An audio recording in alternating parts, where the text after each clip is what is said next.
Satu mengingat kalian, yang satu mengingatnya kamu. Sekarang kita lihat perbedaan kedua. Sekarang kita lihat di surah Al-Ahzab. Surat 33 surah Al-Ahzab nomor 68. Saya bacakan yang versi Hafiz ya. Rabbana aitihim difa'ini minal abzabi wal anhum laknan kabirun.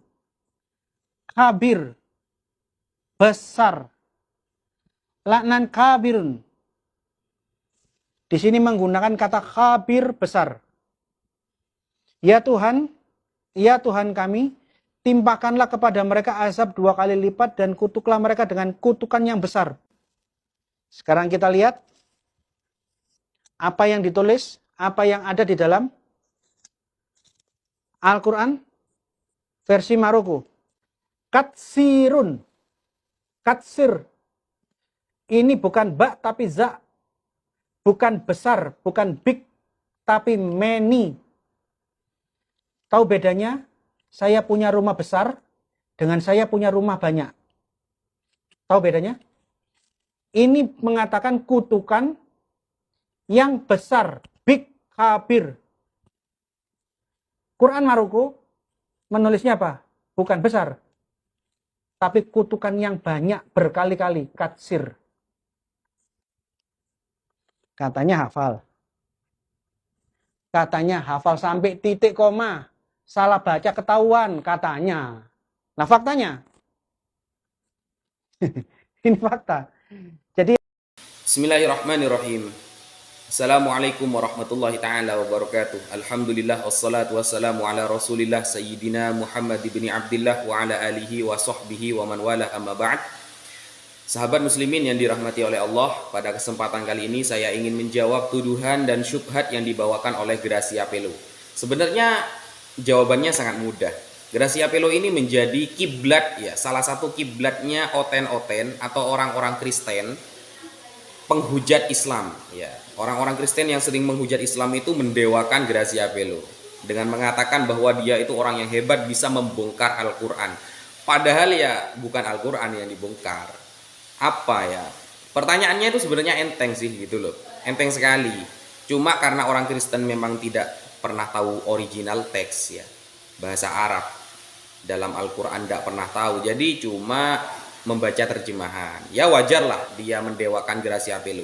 Yang didewakan itu kelas TK kalau di Islam. Kalau di Islam itu kelas TK kawan, bahkan playgroup ya. Itu didewakan banget sama oten-oten penghujat gitu loh. Padahal syubhatnya gak seberapa. Oke, kita akan menjawab dua syubhat yang dia sampaikan. Yang pertama, surah Al-Baqarah ayat 85. Allah Subhanahu wa taala berfirman, "Wa mallahu bighafilin amma ta'malun." Ada yang baca amma ya'malun. Ada yang menggunakan tak, ada yang menggunakan ya. Nah, kata Gracia Pelo, katanya dijaga sampai titik-titiknya, katanya hafal sampai titik-titiknya. Ternyata buktinya berbeda. Dia salah paham mengenai ayat bahwa Allah Subhanahu wa taala berfirman, "Inna nahnu nazzalna dzikra wa inna lahu lahafizun." Kamilah yang menurunkan Al-Qur'an dan kami pula yang menjaganya, kata Allah di dalam Al-Qur'an. Maksudnya itu kan bukan menjaga sampai titik-titiknya, ini berarti kalau ada yang berbeda lalu dianggap Quran sudah tidak murni begitu. Bukan seperti itu. Al-Imam Al-Baghawi dalam tafsir Ma'alimut Tanzil, maksudnya Allah menjaga ini dijaga dari pergantian, penambahan, pengurangan min aidi syayatin, dari tangan-tangan setan, sehingga apa yang Allah sampaikan sudah tidak murni lagi, bukan dari Allah. Penambahannya bukan dari Allah, dan pengurangannya juga bukan dari Allah lagi, sehingga akan merubah makna, merubah hukum dan lain sebagainya. Begitu maksudnya. Kalau cuma perbedaan tak dan iya ya wajar ya, karena Gracia Pelo tidak pernah belajar ilmu nahwu shorof. Padahal perubahan ya tak dan ya itu hanya perubahan kata ganti saja. Ta'malun dan ya'malun itu arahnya sama-sama kepada orang Yahudi. Wa mallahu bighafilin amma ta'malun. Tidaklah Allah lupa terhadap apa yang kalian lakukan orang-orang Yahudi. Sedangkan wa mallahu bighafilin amma ya'malun artinya Tidaklah Allah lupa terhadap apa-apa yang mereka kerjakan, wahai orang-orang Yahudi. Begitu. Nah, arahannya sama kepada orang-orang Yahudi. Maaf ya, tadi ada telepon beberapa kali. Jadi agak terganggu sedikit barusan. Jadi arahnya sama kepada orang-orang Yahudi. Dan tak itu ala wajhil mukhatabah. Kata ganti kepada orang kedua. Iya itu ala wajhil ikhbar anhum. Ya, dengan menggunakan kalimat kabar. Mengabarkan kepada orang Yahudi bahwa apa yang mereka lakukan di dunia nanti pembalasannya di akhirat. Begitu. Maknanya sama, arahannya sama kepada orang Yahudi. Begitu. Jadi itu apa yang saya jelaskan ini bisa dilihat di dalam tafsir Jami'ul Bayan Al-Imam At-Tabari. Jadi itu jelas seperti itu ya. Jadi memang Al-Imam Abu Ja'far mengatakan ada dua bacaan, ada yang ya'malun dan takmalun. Apa yang disampaikan dalam tafsir At-Tabari itu sesuai apa yang saya sampaikan barusan. Bisa dicek begitu.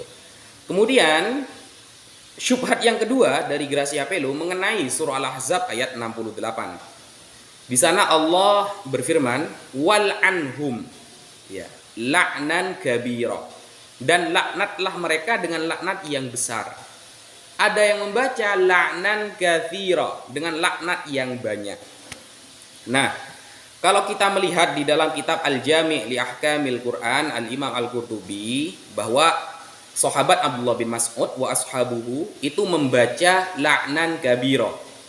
Sedangkan Al-Imam Abu Hatim, Al-Imam Abu Ubaid dan An-Nuhas membaca la'nan katsira. Katsira artinya banyak, kabira artinya besar.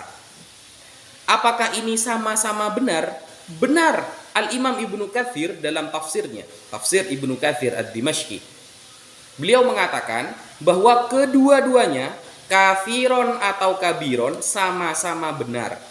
Karena sesuai seperti hadis. Ya, jadi di dalam tafsir Ibnu Katsir ini ada keterangan hadis. Suatu saat sahabat Abu Bakar meminta bacaan doa kepada Rasulullah Sallallahu Alaihi Wasallam. Ya Rasulullah, ajarilah aku doa untuk aku baca di sholatku. Nah, kemudian Rasulullah memberikan pengajaran doa kepada sahabat Abu Bakar. Doanya itu Allahumma inni dzalamtu nafsi dzulman kabiro. Riwayat lain dzulman katsira. Ya Allah, sesungguhnya aku telah menzolimi diriku sendiri dengan kezoliman yang besar atau dengan kezoliman yang banyak. Riwayatnya sahih. Apakah sama-sama benar? Skilahuma sahih. Keduanya benar. Karena kata Al-Imam Al-Qurtubi dalam kitab Al-Jami' li Ahkamil Quran, li'anna ma kabura kana katsiran azimul miqdar. Karena setiap sesuatu yang besar itu kadarnya juga pasti banyak. Begitu maksudnya. Jadi sama saja. Kalau Gracia Pelo kan mencontohkan rumah banyak dengan rumah besar kan tidak sama. Yang sama ini kadarnya gitu loh. Nilai 100 dalam ujian itu adalah nilai yang besar. Kadarnya juga banyak. Ini 100 ini banyak daripada nilai yang kecil, karena nilai tertinggi itu 100 dalam ujian kan begitu. Atau nikmat yang besar dengan nikmat yang banyak, kadarnya itu sama-sama, nikmatnya satu tapi banyak. Kalau digabung ya besar juga kan begitu. Jadi seperti itu ya yang bisa saya sampaikan. Sebenarnya syubhat ini sangat mudah dijawab, karena secara teks Indonesia saja bisa kita teliti gitu loh. Tidak usah pakai tafsir sebenarnya, tapi untuk mengedukasi kepada sahabat muslimin yang di luar sana, makanya saya terangkan dengan tafsirnya. Mungkin itu yang bisa saya sampaikan. Kurang lebihnya saya mohon maaf. Wassalamualaikum warahmatullahi taala wabarakatuh.